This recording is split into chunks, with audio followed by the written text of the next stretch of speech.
Students हमने जो है इंट्रोडक्शन में क्या पढ़ना है। इंट्रोडक्शन में हम फ्लूइड्स की प्रॉपर्टीज को पढ़ेंगे, फ्लूइड्स की मोशन को पढ़ेंगे। फ्लूइड की मोशन को एनालाइज करना एक कॉम्प्लिकेटेड समझा जाता है, लेकिन उसकी जो मोशन है फ्लूइड की उसको कैलकुलेट करने के लिए उसके जो कुछ फैक्टर्स हैं उसकी जो हमने आगे पढ़नी है, विस्कस फोर्स पढ़नी है, विस्कोसिटी पढ़नी है, ड्रैग फोर्स वगैरह पढ़नी है।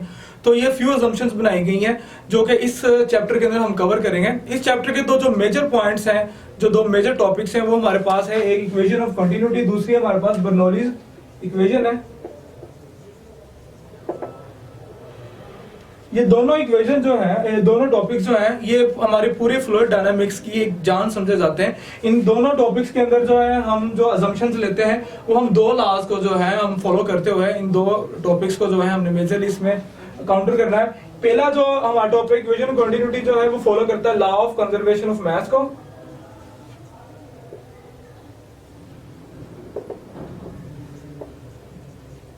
जबकि दूसरा टॉपिक जो है ये हमारे पास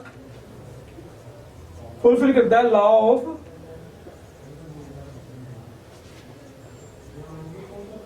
कंजर्वेशन ऑफ एनर्जी को।